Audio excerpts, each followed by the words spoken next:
geraniums that the teachers have grown. So we're going to look for a reasonably sized stem, and here's a good one because it has quite a lot of room below, so it's got room to push it into the soil as well as sprout leaves as well. So we're going to cut that. Here's the leaf node, and we're going to cut that quite a little bit below. So we're going to cut that straight there, and then we're going to take off any excess leaves and flowers because otherwise it'll be using all of its energy to make the leaves and flowers instead of the roots, which is what we wanted to do. So we're going to take those off. Okay. And then we're going to cut it at a diagonal from that point, so there's as much surface area as possible for the roots to sprout, so it's more likely. It's a nice diagonal. And we're going to leave these so that it can still harness enough energy and stuff to actually grow the roots, otherwise we won't be able to do that.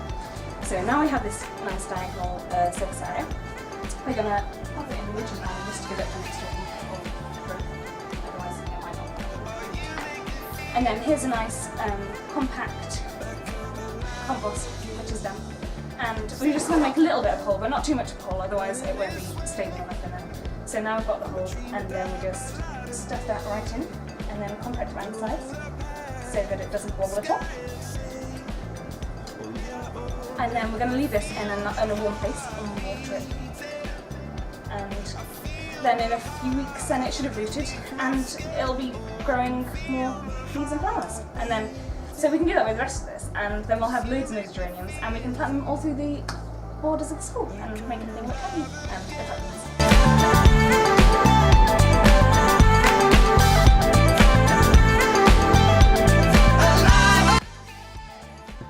I think I've always had a love for gardening. I used to do it when I was living with Mum and my dad, and I've done it since, just like family thing to do.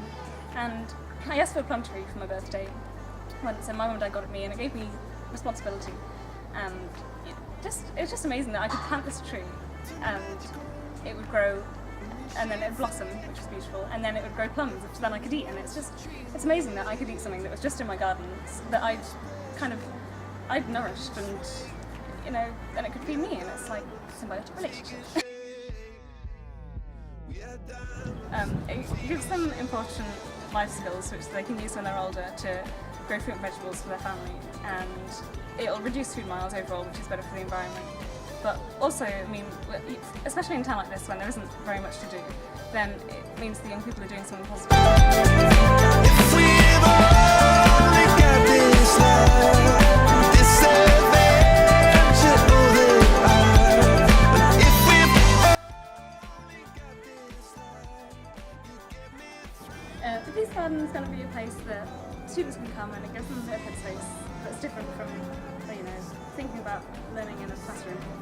And also, it's in memory of some students that we've lost over the years, which is quite nice.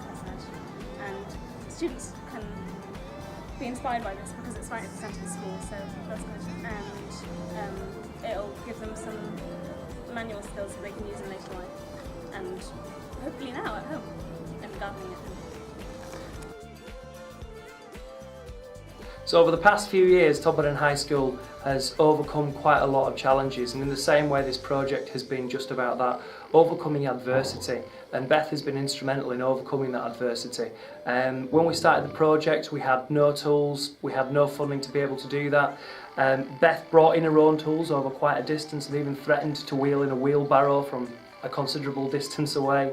She rang around scaffolding board companies to see if we could get used scaffolding boards that were no longer fit for use on the building site in school to build our borders with.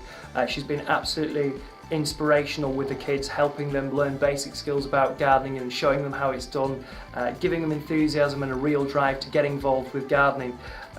She has opened the door to further developments with regard to horticulture in this school, and in fact without her we wouldn't be involved with the RHS at all.